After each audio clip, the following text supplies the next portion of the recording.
Bonjour à tous, je suis Cyril Filias, spécialiste en apprentissage et développement au CERIC. Bienvenue au webinaire d'aujourd'hui.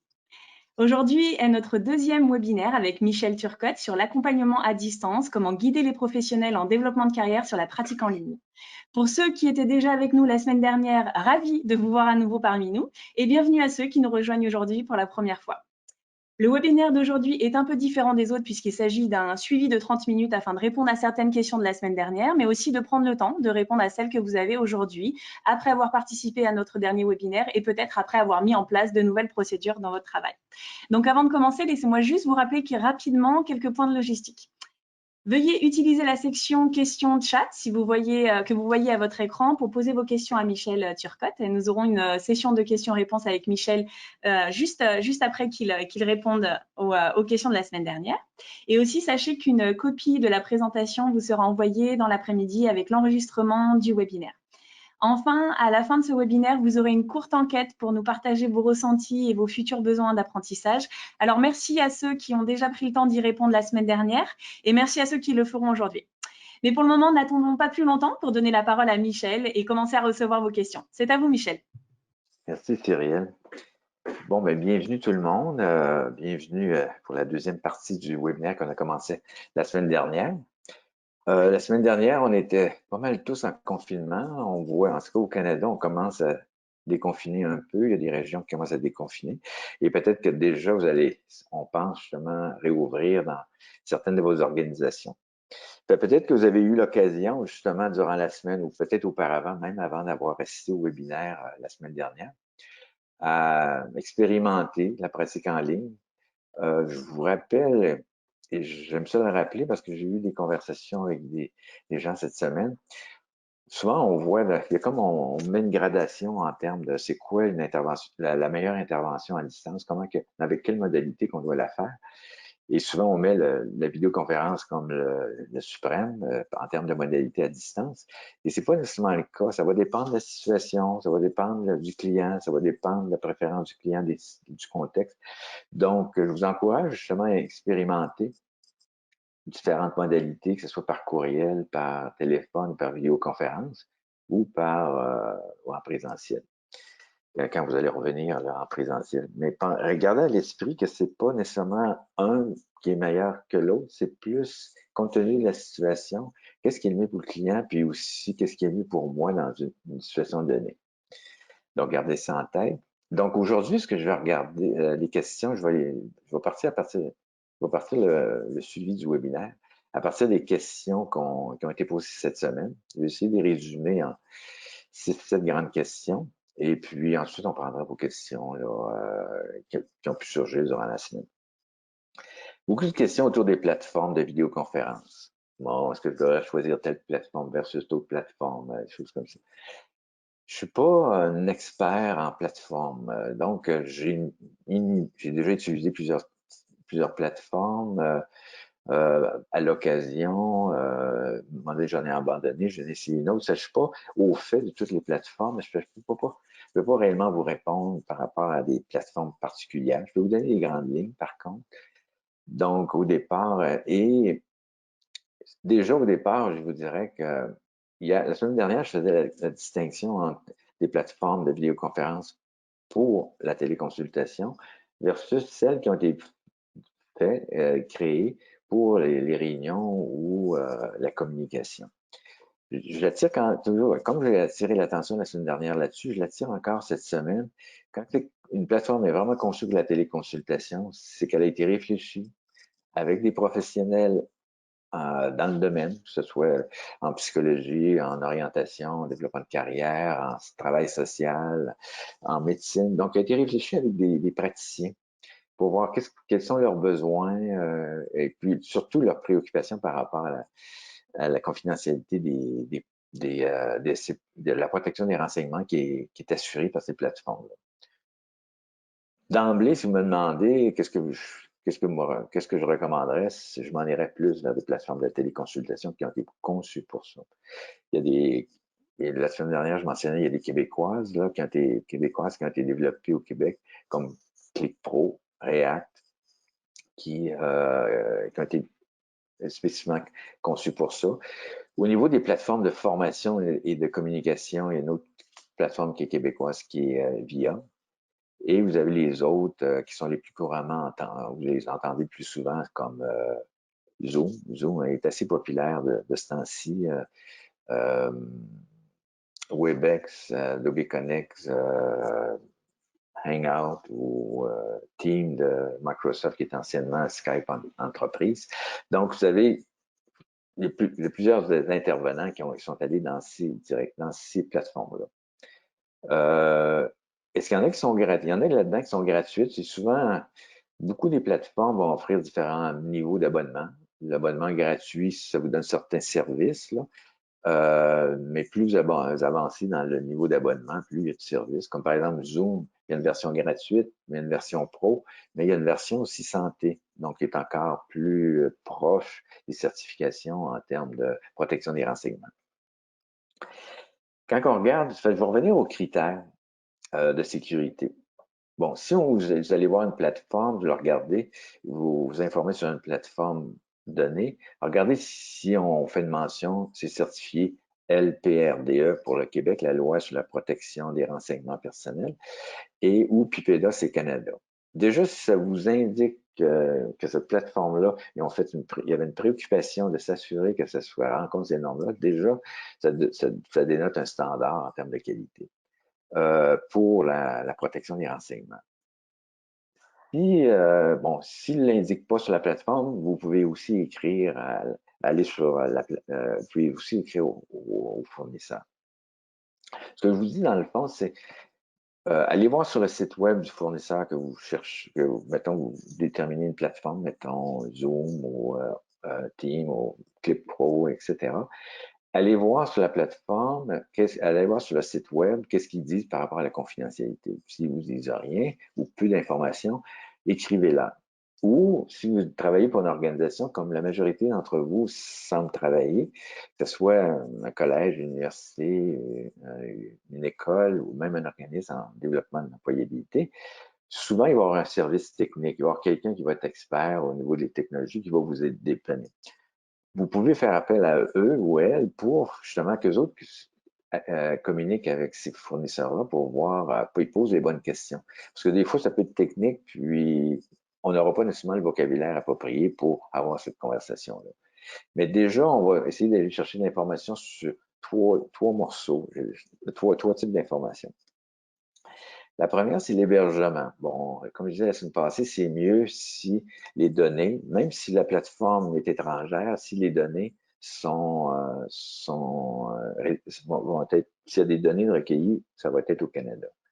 Tout ça à cause des lois sur la protection des renseignements. S'il y a une brèche dans la sécurité, vous êtes poursuivi, à ce moment-là, ça va être la loi canadienne qui va prévaloir. Comme aux États-Unis, on fait souvent référence aux États-Unis, c'est parce qu'ils ont une loi aux États-Unis qui s'appelle le Patriot Act depuis 2001, qui accorde la possibilité aux agences de renseignement d'avoir accès à toutes les bases de données sur des plateformes de données. Donc, naturellement, ça leur prend, il y a il faut qu'il y ait en cours pour ça, mais je veux dire, si c'est au Canada, on n'aurait pas ça. Donc, mais c'est la préférence, ça serait que ce soit les données ici au Canada. Quand c'est pas possible, c'est pas possible, mais c'est pas. Donc, dans la mesure du possible, c'est ça qu'on cherche. La communication soit chiffrée. Généralement, les plateformes, que ce soit des communications, de formation ou téléconsultation, généralement, on ne va pas vous dire que pendant la conversation, ça va être la communication va être chiffrée, donc il n'y aura pas de problème au niveau de la sécurité des données.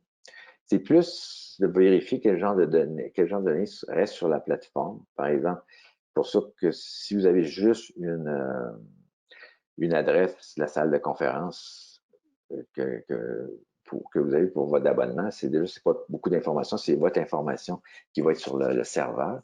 Donc, si vous utilisez une plateforme seulement pour la téléconférence et que s'il y a un numéro, il y a un numéro une adresse web de cette salle de conférence-là, déjà, vous n'avez pas peu d'informations pour garder. Parce que la personne va venir se brancher et va partir. Mais ça peut on peut demander aux fournisseurs, qu'est-ce que vous faites avec ces données-là de branchement? Est-ce que ça disparaît? Est-ce que vous les conservez? Est-ce que vous les partagez? Donc, communication, on demande, est-ce que la communication est chiffrée? Où est le lieu d'hébergement? Qui a accès aux données? Et comment vous conservez les données qui sont, qui sont recueillies par la plateforme? Je vous ai référé la semaine passée à 2 sources, même 3. Il y avait un blog qui avait été fait par Assadis, une boîte de formation en psychothérapie au Québec. Si vous allez sur Google, vous avez juste à faire Assadis, blog télépratique. Vous allez tomber sur le site, puis vous allez dans la section blog et il y a un billet sur choisir sa plateforme. Donc, il donne des informations justement un peu comme je vous dis ce matin, et vous donne ils ont fait une petite évaluation de plusieurs sites dont on a parlé. Il y a la CCP aussi, si vous allez sur le site de l'Association canadienne de counseling et de psychothérapie, allez dans la section soutien technologique. Il y a un chapitre, une section où il y a des membres qui ont créé une section là, qui s'appelle qui est sur la technologie et ils ont développé une liste de contrôles là, sur les genres de questions posées à des fournisseurs. Et il y a aussi Benoît Dupont, qui est professeur à l'Université de Montréal, qui a la chaire de recherche en cybersécurité, qui a fait une petite recherche pour l'Ordre des psychologues sur les différentes plateformes. Et cette information-là est disponible sur le site de l'Ordre des psychologues. Et vous avez, encore là, je ne donne pas l'adresse exacte parce que des fois, ça peut changer dans le site lui-même. Mais si vous tapez Ordre des psychologues, Benoît Dupont, télépratique, vous devriez tomber là, sur cette information-là. Et grosso modo, ce qu'il dit, c'est que quand vous regardez pour une plateforme, il y a les critères que je vous ai mentionnés de regarder. Il dit que souvent, les plateformes qui sont offertes par les grandes organisations comme Apple, Microsoft, donc FaceTime, Microsoft, il y a, je pense, Teams de Microsoft. Généralement, ces grosses organisations-là, s'il y a un problème, ils vont s'assurer que la transmission, pendant la communication, c'est sécurisé. Et s'il y a une brèche dans la sécurité, s'ils s'aperçoivent qu'il y a une brèche, ils ont les moyens justement de réparer ça le plus rapidement possible. Donc, c'est une des recommandations que Benoît Dupont disait, de regarder vers des plateformes qui peuvent être, dont le fournisseur a les reins solides pour faire des recherches. Et puis, justement, il mentionnait comme des plateformes comme FaceTime, Teams ou Zoom ou Hangout pourraient être utilisées pour la télépratique.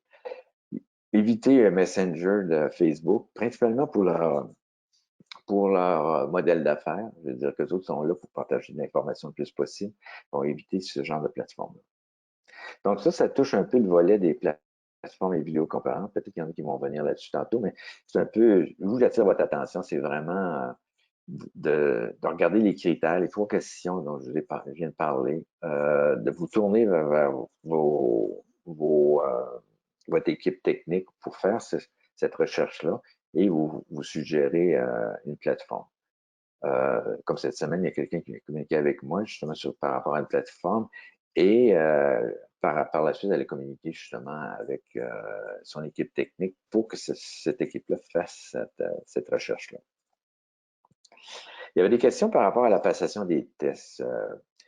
Est-ce que je dois être là pendant la passation des tests à distance? Généralement, les plateformes qui offrent la passation des tests, on donne aux clients un code d'usager pour qu'ils puissent se rendre sur la plateforme.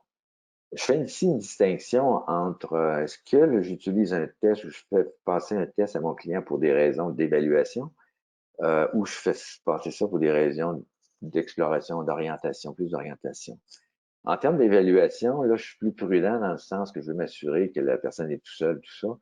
Mais quand c'est pour des raisons d'orientation, d'exploration, choix de carrière, de donner justement l'accès au test, la personne le complète, puis là, vous recevez une copie, le client aussi peut recevoir aussi une copie. Mais déjà, c'est moins strict en termes de je ne vais pas nécessairement être là. Si vous avez besoin d'être là, à ce moment-là, vous allez avoir développer un dispositif où, pendant que la passation, est-ce que vous êtes capable de voir la personne passer le test, des choses comme ça. C'est pas il y a des quand c'est pour fin d'évaluation, sélection du personnel, il y a des sites pour ça où justement on semble protéger davantage justement on s'assurer que la personne soit tout seule quand elle passe le test. Plusieurs d'entre vous se demandent, bon, est-ce que je vais utiliser les mêmes ressources, les mêmes outils que j'utilise à distance? Comme je vous disais la semaine dernière, les conseillères, les conseillers que j'ai interviewés pour ma thèse, au niveau du transfert de savoir professionnel présentiel à distance, me disent pas mal qu'ils utilisent les mêmes ressources. Et quand c'est des ressources qui étaient papier-crayon, souvent, ils vont l'avoir numérisé et à ce moment-là, ils vont pouvoir communiquer, l'envoyer les fichiers aux clients. Il y a aussi que peut-être déjà plusieurs d'entre vous, je pense à certaines commissions scolaires ou des collèges, qui ont sur leur site web ils ont mis des ressources que leurs professionnels utilisent, des questionnaires en ligne, des choses comme ça. Donc, ça peut être une bonne pratique justement dans son organisation ou un regroupement d'organisations, d'avoir un centre de ressources où tant la conseillère que le client ou le participant peut aller où on peut rediriger son client vers vers ces ressources-là qui sont sur notre centre de ressources. Mais en règle générale, souvent les gens vont utiliser les mêmes ressources. C'est des questionnaires d'auto-évaluation, des questionnaires pour la recherche d'emploi, compléter des auto-évaluations. Une question qui est venue, ça a été, est-ce que je fais varier les modalités ou demeurer dans la même modalité quand j'interviens? Il n'y a pas réellement de règles. Je veux dire, c'est dans la conversation que vous allez avoir avec votre participant, votre client. Vous pouvez commencer en présentiel, continuer au téléphone, dans une autre session ou par vidéoconférence ou intégrer aussi des échanges de courriel. Il y a des conseillers qui vont seulement rester dans une modalité tout le long du processus, d'autres vont varier. Donc, c'est beaucoup vous, en conversation avec votre participant ou client, qui allez décider quelle modalité on va utiliser dans quel contexte. Donc, il n'y a pas récemment un seul modèle. Il n'y a pas de règle, par exemple, à dire pour rester dans la même modalité. C'est quoi les règles de protection des renseignements? Je ne suis pas membre d'un ordre. Déjà, l'organisation pour laquelle vous travaillez va être assujettie justement à la protection des renseignements. Donc, il y a déjà des règles de base. Il y a déjà des règles pour protéger l'information.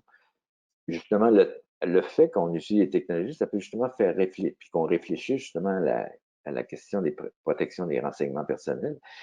Ça peut nous amener comme organisation à se pencher également encore là-dessus pour voir qu'est-ce qu'on fait actuellement pour protéger l'information qu'on recueille de nos participants. Est-ce qu'il y a des failles dans le système? Donc, ça vaut autant que vous soyez assujetti à un ordre professionnel ou non, au niveau de la protection des renseignements, il y a une préoccupation à avoir. Vous voulez pas, il y en a peu, je vous dirais, dans notre domaine, des poursuites par rapport à ça. Je ne suis pas au courant de poursuites non plus. Mais on ne veut pas être la première organisation, le premier client qui va avoir été poursuivi pour un bris de protection des renseignements. Il y avait des questions par rapport au formulaire de consentement de l'Ordre des psychologues. L'Ordre des psychologues du Québec a donné comme exemple à leurs membres un exemple qu'ils peuvent adapter, ajuster selon leur contexte. Je ne vous donne encore pas ici l'adresse, mais si vous allez parce que ça peut changer de place là, dans le site, là, mais je vous donne si vous allez sur Google, vous faites l'Ordre des psychologues, formulaire de consentement, télépratique, vous devriez tomber sur la page aussi. Et c'est en version PDF ou Word. Et pourquoi je vous ai référé à ce formulaire-là, c'est que ça vous donne, il y a comme un paragraphe là-dedans qui est intéressant à adapter pour la télépratique là, par rapport à la protection des renseignements. Donc, ça peut être source d'inspiration pour vous. Il y avait des questions encore par rapport à la juridiction. Est-ce que je peux intervenir avec un client qui est dans une autre juridiction? Ça dépend toujours bon, si vous êtes en counseling d'emploi, il n'y a pas d'ordre professionnel dans aucune province par rapport à, si je regarde au Canada, il y a dans une province qui régit la pratique du counseling d'emploi. Donc, techniquement, parce qu'il n'y a pas d'ordre professionnel, il n'y a pas de règlement sur lesquels on va s'appuyer s'il y a un problème au niveau de le bris de renseignements privés et protection des renseignements.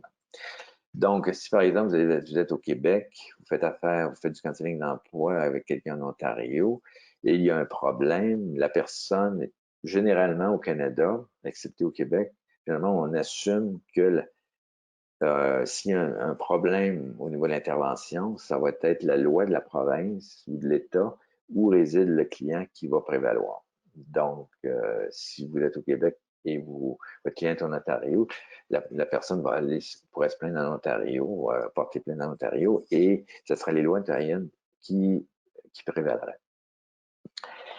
Est-ce que si vous êtes en orientation, il y a seulement qu'au Québec, le counseling d'orientation est réservé, mais c'est le titre qui est réservé. Il y a des activités réservées, mais c'est le titre.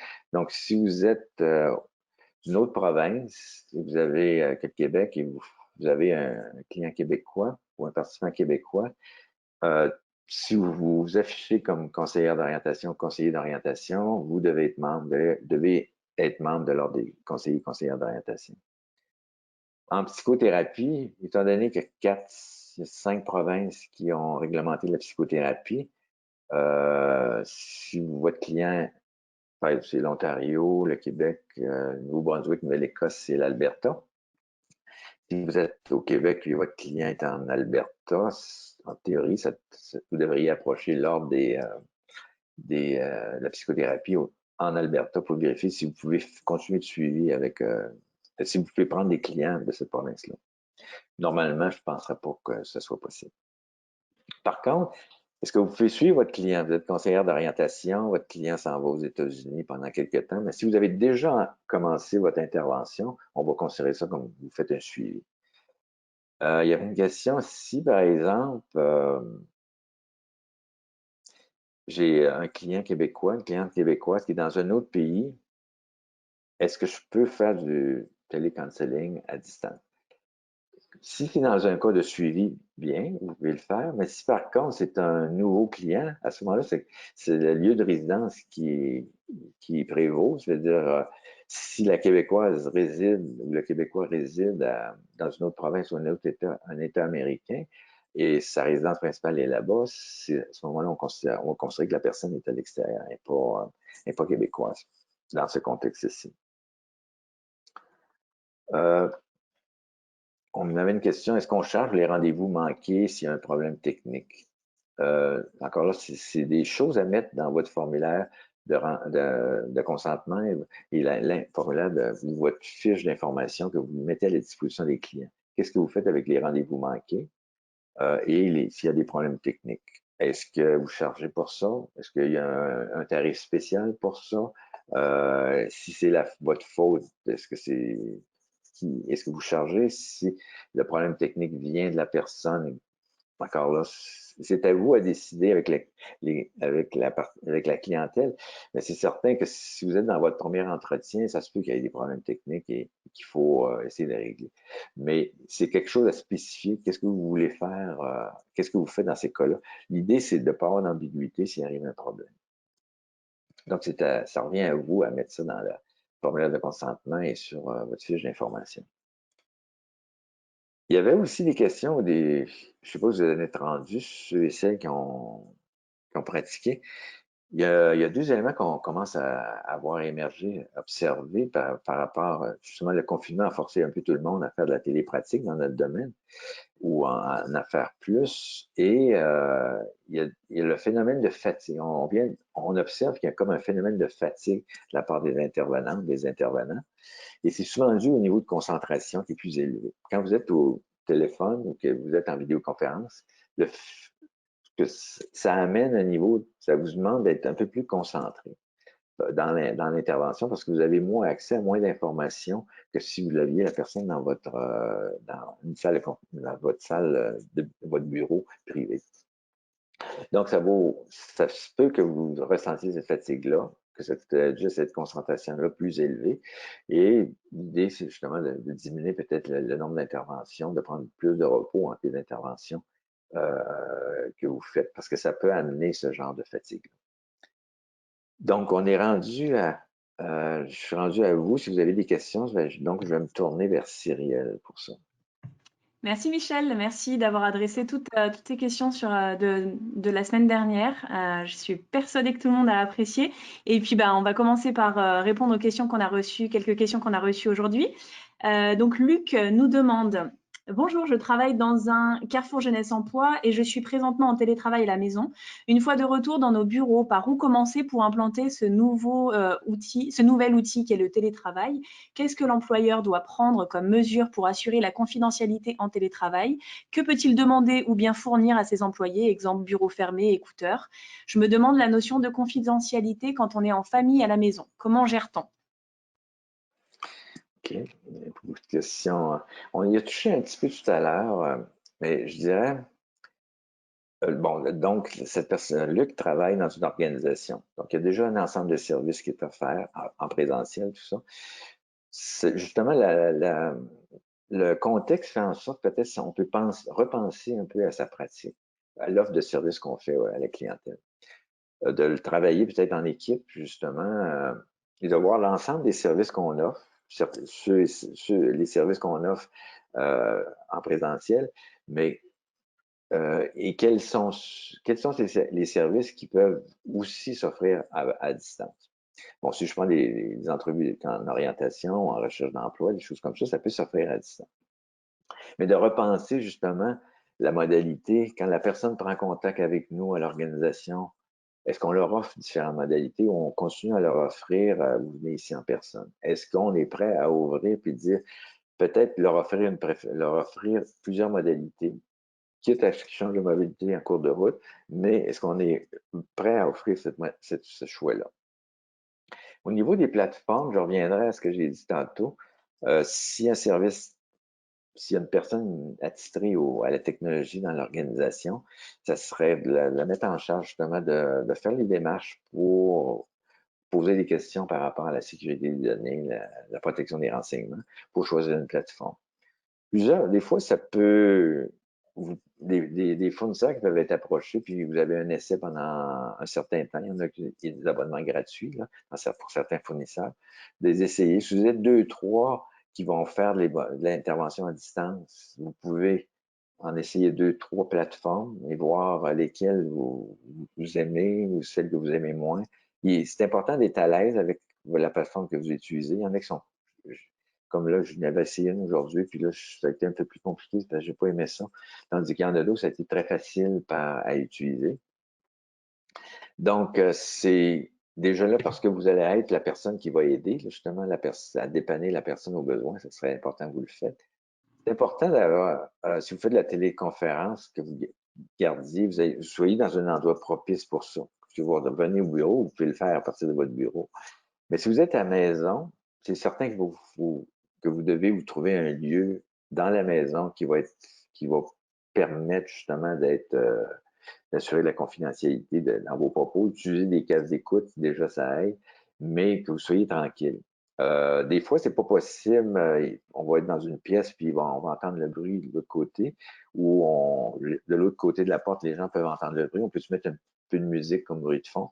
Mais c'est important comme vous le faites en présentiel, de vous trouver un lieu dans la maison où vous allez pouvoir le faire. Sinon, ce sera peut-être pas la bonne place pour le faire. Puis ça, c'est la même chose, ça vaut pour les clients. Il y a cette conversation-là qui doit être faite aussi avec votre client, de se trouver un endroit propice justement à avoir une conversation d'orientation.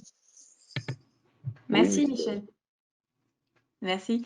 Véronique nous pose la question: comment utilisez-vous des outils tels que le photolangage en ligne? ouais, je ne sais pas c'est quoi le photolangage.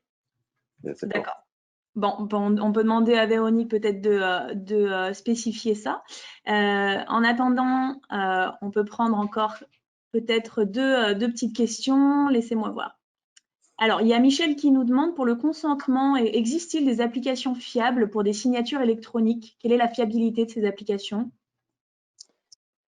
Il y a des applications, je veux dire, juste dans le courtier, dans le courtage immobilier, ils utilisent des applications. Je pense qu'il y en a une, c'est Verozim, quelque chose comme ça. Donc, il existe des applications pour faire pour la signature qui sont fiables, sécuritaires.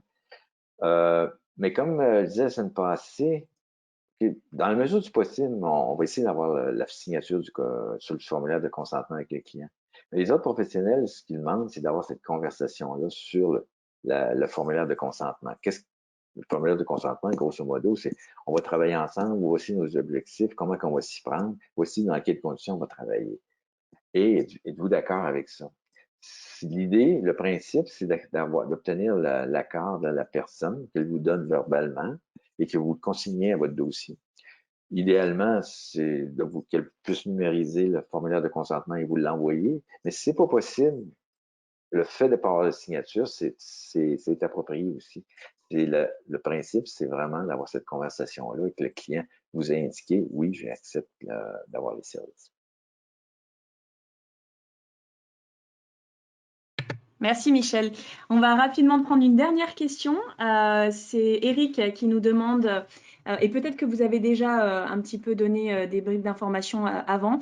J'aimerais savoir si habituellement dans le cadre d'une télépratique, les dossiers électroniques des clients, notes évolutives, résultats de tests, sont sauvegardés sur les serveurs des organisations ou ordinateurs en pratique privée, ou est-ce que habituellement ces documents sont sauvegardés dans le cloud de la plateforme?